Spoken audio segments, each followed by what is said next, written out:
Halo teman-teman, kali ini saya akan membacakan sebuah tulisan berjudul Menyiram Bunga-Bunga. Tulisan ini merupakan karya Pri GS dalam bukunya Waras di Zaman Edan.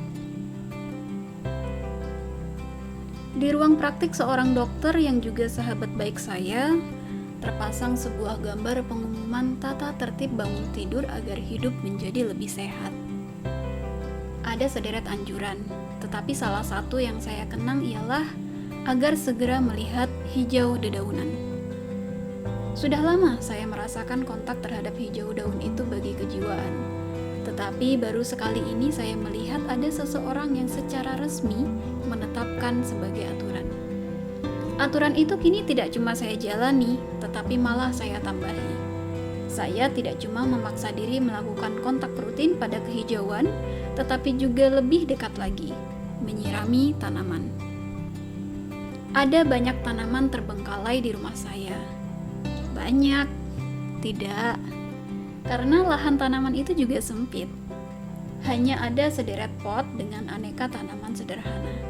Namun tanaman yang cuma sederet itu pun nyaris tak terurus semua. Inilah yang saya sebut banyak. Jika ada banyak sekali pot dan hanya ada beberapa yang tak terurus, itulah sedikit sebutannya. Namun, jika ada sedikit pot dan semua tak terurus, itulah banyak. Pada mulanya, keputusan saya untuk rajin menyiram pot-pot terbengkalai itu lebih karena dorongan rasa bersalah semata. Sampai gambar pengumuman di ruang praktik teman dokter itu saya baca. Pengumuman itu akhirnya benar adanya. Aneka tanaman di pot itu kembali menyehat, menghijau, dan berbunga. Saya sendiri juga merasakan gejala serupa. Saat menyiram bunga-bunga itu selalu menjadi jeda untuk saya. Ia seperti terminal bagi seluruh pikiran saya yang sibuk berlarian dan berkejaran.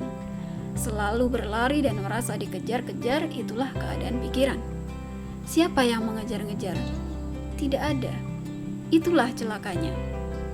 Jadi selama ini pikiran saya selalu merasa dikejar-kejar walau tak ada yang mengejar. Selalu merasa terburu-buru walau tak ada yang memburu. Saya benar-benar malu pada keadaan ini. Menjadi tua tanpa mudah menjadi tenang, pasti hidup yang kurang bermutu. Itulah barangkali sumber munculnya rasa lelah kejiwaan itu. Kepala yang tampaknya diam ternyata berisi pikiran berlompatan. Mata yang tampaknya terpejam berisi persoalan berseliweran. Sungguh butuh kerja keras untuk menenteramkan aneka lompatan itu. Butuh kesadaran penuh untuk menghentikan aneka gerakan itu, dan menyiram tanaman adalah salah satunya. Kenapa ia dianjurkan? Saya kira karena kedekatan kita kepadanya. Banyak obat hebat di dunia untuk penyakit kita ternyata terletak begitu dekat. Ia menjadi begitu jauh cuma karena kita tidak pernah melihat. Pengetahuan itu mendekatkan, ketidaktahuan itu menjauhkan.